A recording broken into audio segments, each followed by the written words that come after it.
G'day viewers and welcome back to another episode of Blokesworld in Nevada. And we're on the border of Nevada, about to make our way into Las Vegas for the world of concrete. Check out some big toys, and we got stacks of toys on tonight's episode. As well as that, we'll be going up to North Queensland for the Central Queensland Bulls, Bikes, Buggies and Bands. Check out some side-by-side racing, and talking about racing, we'll continue on our journey and showing you what happened at the 24-hour Lemons when we raced the Blokesworld EF station wagon. Anyway, enjoy. This is Blokesworld in Nevada. Let's head to the world of concrete.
G'day Australia, I'm Courtney and you're at the World of Concrete show.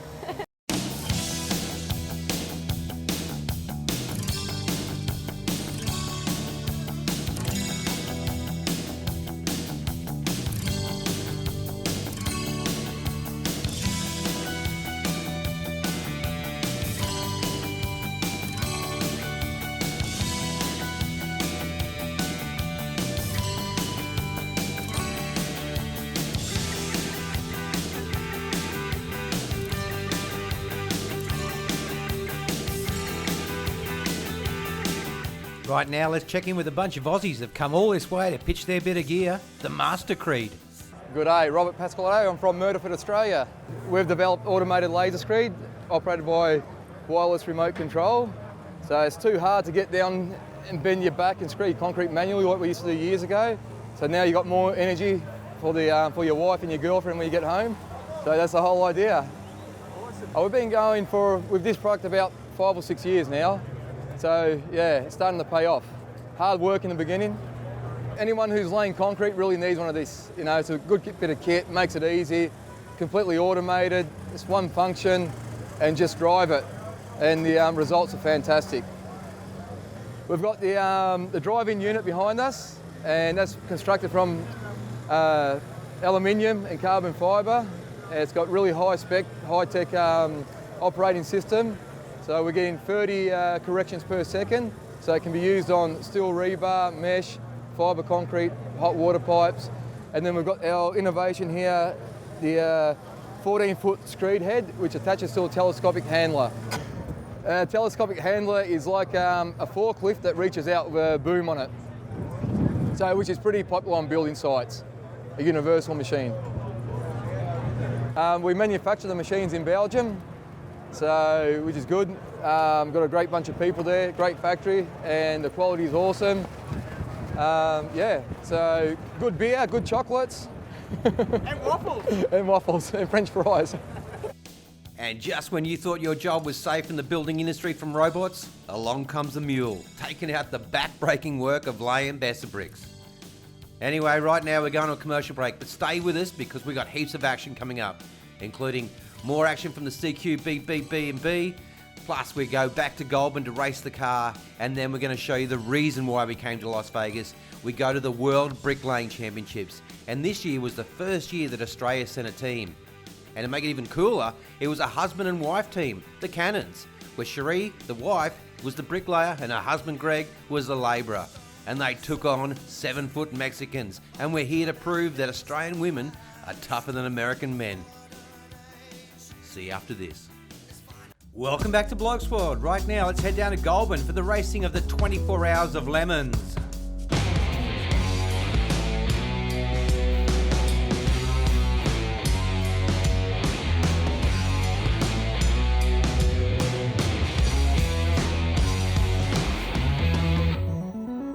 I originally met Ado through, he come to one of our local car shows, and so he rang me up when he had this Lemons thing on the go and said, this is what we're doing. I've got a guy to do the cage, I want a mechanic, and we're going to look at a car. Are you interested? And yeah, I had to do a bit of research to see what the Lemons was all about. Sounded interesting. And thought, yeah, this sounds like a bit of me. I got onto the team. We had our cage guy, we had our graphics guy, and we had the two prima donnas from Blokesworld. It turned up looking nice and adding very little to the concept of the build. When we seen Ado go out, we thought it was like driving Miss Daisy. We've been passed by every car bar the Type 3 Volkswagen. Unbeknownst to us, Ado was actually being a bit conservative, so there was a bit left in the car for the rest of us.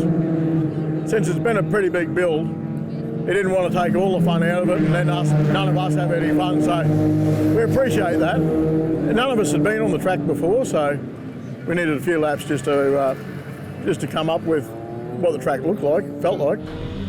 Camera 3, he got into it a bit more. Looked like he was a racer until he ran it out of fuel. That was our first refueling experience. Then it was my turn. I got into the car after camera 3 had cooked the brakes. Lucky I got out under a yellow flag, so the first 4 or 5 laps were under the yellow flag. Got beside all the corners a few times, see what it was like, check a few braking points. Taking it steady for a few laps and then decided just to get a couple of quick ones in, see what it was capable of.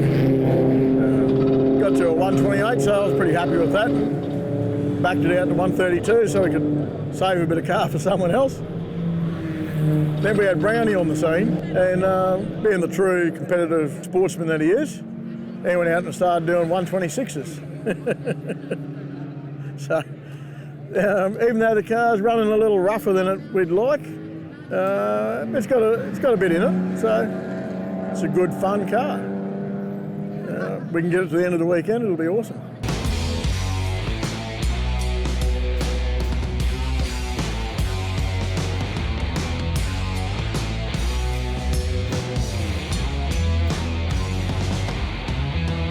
Viewers, don't believe everything that Mick Bloke will tell you. He tells a lot of porkies. Anyway, right now we're going to CQBBBB to catch up with Brett Kaminsky, a legend in the side-by-side racing. See you after this.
My name is Brett Kaminsky, driving the new 217 Can-Am X3 XRS. I race the UTV Turbo class.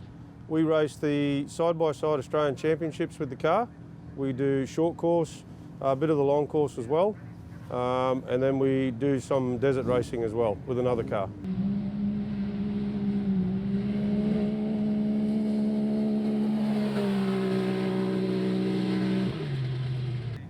Did it for a bit of fun at first, just doing the local events, and then decided to go full-time racing. So on average, we do around the 16 races per year mark. We've been overseas twice now, which has been very exciting.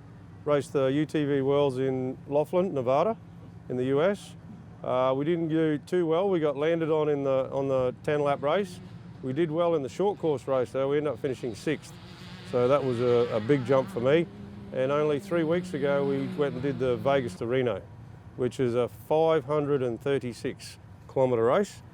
So yeah, very exciting stuff. And how'd you go on that one? We finished top 6 in our class. We finished 30 out of 93 vehicles.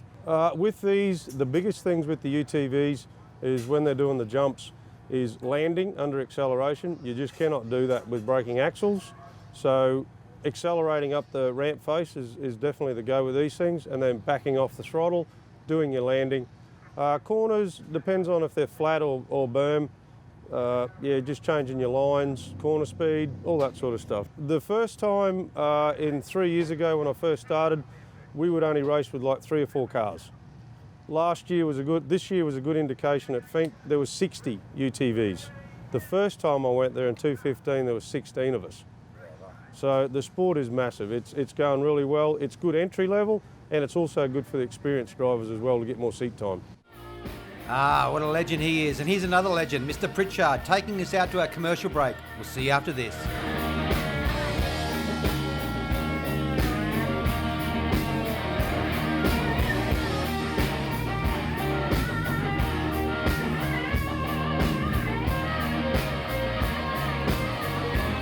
And welcome back, viewers. We're in Las Vegas at the World Bricklaying Championships. And right now, I'd love to introduce Team Australia. From down under at Dolly Bricks, Cherie Canham and Gregory Canham. Good luck. In our final stall from across the pond from LTL. Cherie, welcome to Blokesworld. Thank you. Unreal. Greg, welcome to Blokesworld. Thank you, very good. Man, that was such a great thing today, eh? The World Bricklaying Championships here in Las Vegas. Yeah, amazing. Yeah, can't believe that we got to be part of it, to be honest. Yeah. Oh man, it's awesome. We've seen Australian professional surfers surf overseas. We've seen Aussie guys do motocross. But today was the day I had the goosebumps the most. And what was really cool was you guys just finished and girls were coming up going, I'm so proud, can I meet you? And shaking your hand. How awesome was that, It's a great feeling. I know, I didn't realise how many people find it inspirational, so it makes you feel really good. It's a winner already. Yeah, it's really strange. And too, because back home, Australians we don't really get up in your face. We'd all walk around going, God, that's so cool. But here in America, they'll stand there and go, oh, you're such an inspiration. And they give you this big speech, huh? Yeah, they sure do. It's great. Awesome. Now let's talk about your company. It's Dolly Bird, is that correct? Dolly Bird Bricks. Dolly Bird Bricks. And you're from New Berrima. I didn't even know there was an old one. There's an old one. There is an old one? Near Mossvale. Oh, okay. Yeah, what a beautiful Southern part. Highlands. Yeah, nice. Yeah. And I got to apologise. I was standing there and I know the compere came up to you and he said to me, oh, you're from Australia, are these guys big in Australia? And I said, oh, mate, they were just on 60 Minutes. And when it comes to redheaded women killing it in America, it goes Cherie then Nicole Kidman. So now I have been told by some guy from Blokesworld that you are trending hotter than Nicole Kidman right now. Oh, really? It's awesome. Now let's talk about you guys, because not only are you a winning team, but I think you're like the picture perfect example of a great marriage. I mean, you make it work, huh? So We do, yeah. You've always been a bricklayer, then you guys met when you started working together, is that correct? That's right, yeah, yep. And then signed Greg up for an apprenticeship, and we work together all the time. Oh man. I never thought about doing this at all until I met Cherie, really, and then it's like, well, let's make a family business out of it. Let's do it. And I've heard too that you're a bit of a hellman too. You've got a bit of a military past in the background. You're no slouch when it comes to living as well. Yeah, well, it's sort of like, it's probably good that I did have the military training, because when I went and worked for Cherie, it was just like being in training again, I suppose. Like, yeah, it was great. Yeah, it's just, you get in, you good do a good hard day's work, and you can go home and have a meal and relax. No man, I heard about your story. My friends were saying you've got to go meet them, and then one night I was sitting at home, and all of a sudden you're on Current Affair, and I've gone, oh no, they've stolen the story that we thought we found. But it was so great to let the rest of the country know that you were coming here, huh? Yeah. And the kids are here too. They're having a great time. Yeah. We brought all 3 little munchkins, and Shree's parents, both her parents have come, and my mum's come over as well to help with the kids on the sideline. Yeah, nice. Otherwise we wouldn't be able to do it. Are you going to stick around in the States for a while, or are you heading straight back? No, we've got nearly a week left here, yeah, so... Disneyland? Is it taking the kids to Disneyland? It's a must, isn't it, if you've got the kids here? Sure is, yeah. You've got nothing like that back home, I suppose. So No. you've really got to get over and do that. Yeah, totally. Oh, well, guys, I can't tell you. You gave me goosebumps all day. It was thanks so very much. awesome. I mean, seeing you guys laying bricks to AC/DC all day. I mean, how good was it? It was good. Just a pity they don't know about cold chisel. It would have been a fantastic day. Awesome, guys. Thank you. No worries, thanks. Man, Thank you awesome. very much. Cheers. Cheers. Well, viewers, the Cannons. Bloody legends. Right now, let's head to Goulburn for another legend, Adam Barton, who races in the Blokesworld Motorhead race team. So the first day Ado came, walked into my shed and said, hey boys, I got this great idea, this Lemons race. We got to check this out. We can do it.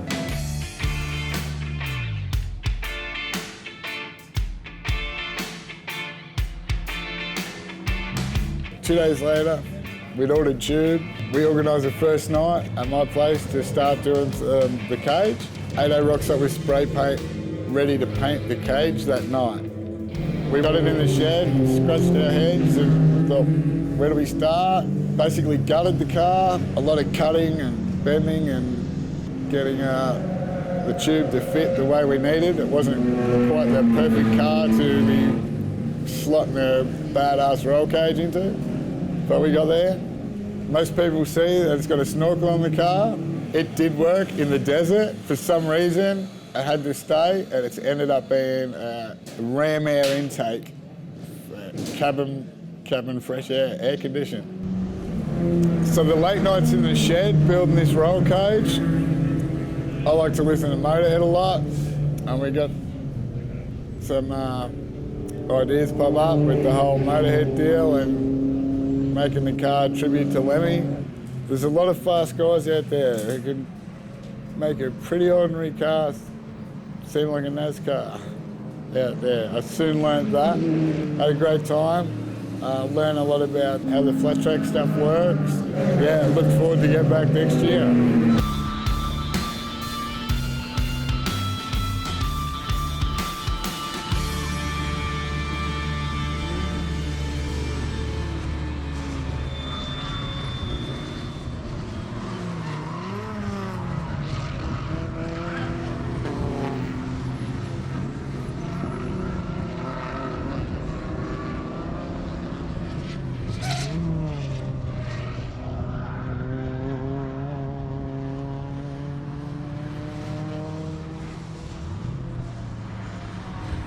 We'll be back with more Blokesworld after this.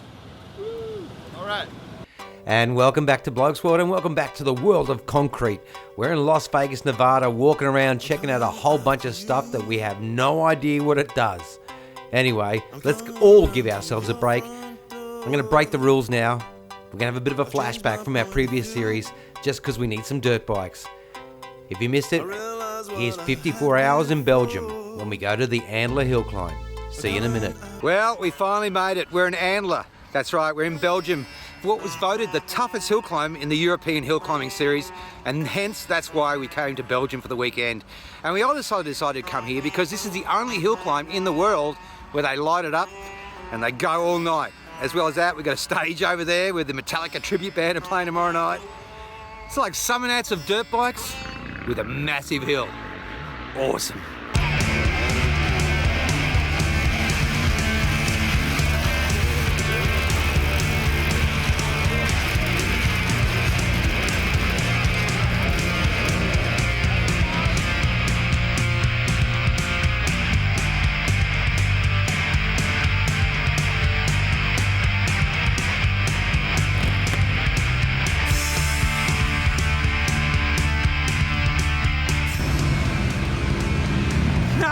Look at your work gear.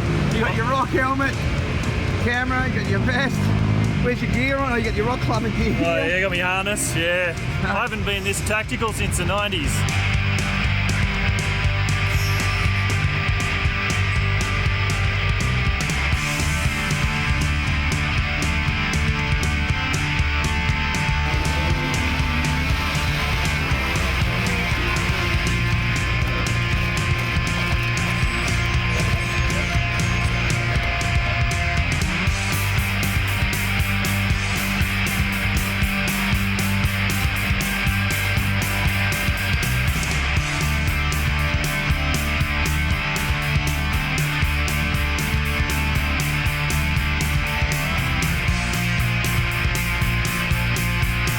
Well, viewers, that's all we can fit in tonight's episode of Blokesworld. We're having an absolutely fantastic time here in Las Vegas.